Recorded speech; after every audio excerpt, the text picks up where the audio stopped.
2NURFM News. For our sponsor, Tile Warehouse Warners Bay. Open 7 days for your convenience. It's 2 o'clock. Good afternoon. I'm Belinda De Lasheras with 2NURFM Hunter News. Embattled Newcastle Jets owner Nathan Tinkler is now just 3 hours out from losing his A-League licence, the close of business deadline approaching to pay his debts. The former billionaire will need to scrape up between $500,000 and $1 million by 5 p.m. to retain control, including monthly wages and around $400,000 in overdue superannuation reportedly owed to employees, while Newcastle University Sport continues to wait on up to $40,000 in unpaid hiring fees for the club's training facilities. 2NURFM football commentator Andy Roberts says there needs to be a change at the helm. The Newcastle Jets beat the Melbourne Victory this year and they won the competition. So let's just get the finances right and get the ownership right. If the front office is definitely not running right, neither will the players. They won't have their mindset. You just want to go out there and just do the best for your team. Dozens of protesters have today flocked to the Commonwealth Bank's Hamilton branch to oppose funding for the Galilee Basin coal mining project. Protesters have also been encouraged to transfer mortgages and accounts to alternative lenders as part of the fight back.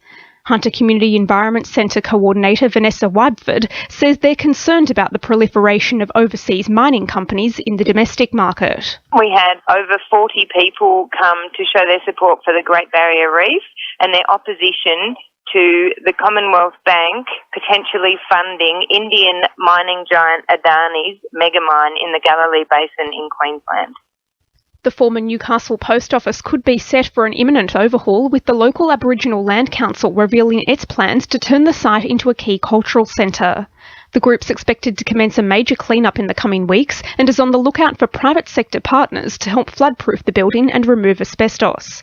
However, it's still unclear whether any government funding will be made available. Wallsend MP Sonia Hornery is vowing to put the needs of her constituents first as cost of living concerns mount in the wake of flagged rate rises in the Hunter. Rates for home and business owners look set to increase more than $500 by 2019 in a bid to cover the costs of revitalising Hunter Street, completing the Bathers Way coastal walk and improving Blackbutt Reserve. Sonia Hornery says it's the western suburbs missing out. I just can't help but note that none of the major projects is slated anywhere west of Lookout Road. So I guess what I'm asking Ken Goldthorpe, the General Manager, is this. Let's see some evidence of some major projects and major funding happening in the western suburbs, because you're asking people all over Newcastle to support big increases, and so we want to see some benefits. Gloucester residents have expressed scepticism over the results of 2 pollution inquiries into the Walk Ivory coal seam gas well. It comes as the project's given the all-clear by the Environment Protection Authority and state government following an investigation into BTEX contamination. Greens MP Jeremy Buckingham says AGL is in breach of the law. What's disappointing from the EPA's report is there's no indication as to why AGL took 2 weeks to notify the regulator, the EPA, that there had been an incident. That's not acceptable. That is a breach of the Act. We believe that they should have been fined. This industry is toxic. We need better regulators. Newcastle nurse Libby Bowell has been honoured with the prestigious Florence Nightingale Medal for her work fighting the spread of the Ebola virus in West Africa. Miss Bowell and her colleagues were instrumental in providing better hygiene practices to the people of the country. As part of her time with the Red Cross, she also assisted victims of armed conflict and natural disasters, such as the cholera outbreak in South Sudan. Visitors to Blackbutt's Wildlife Reserve will today be welcomed to a whole new wildlife arena and amenities block. The revitalised area marks the first of a number of planned upgrades to the centre, which are expected to be rolled out in coming months. Bushland Services Coordinator Brad West says the upgrades will have something for everyone. So it's got an open air classroom.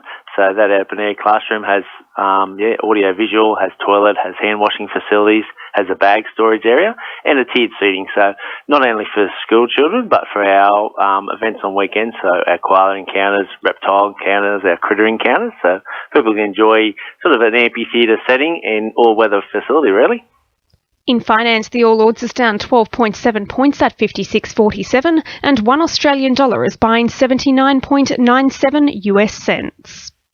Sport for our sponsor, NewcastleCheapestCars.com.au. The Newcastle Knights will be pulling out all stops in the chase for back-to-back wins as they gear up to face Brisbane on Monday.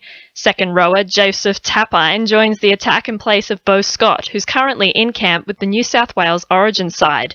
Coach Rick Stone says it'll be a battle of brawn. Brisbane Knights games are always big games, and Monday's going to be no different. They've got a pretty good record on Monday night at home, and looking forward to doing it again against Brisbane on Monday. Meanwhile, Knights Chief Executive Matt Gidley is urging fans to expect more red and blue Origin recruits in the coming seasons, with Dan Gagai and Tarek Sims in the wing for call-ups.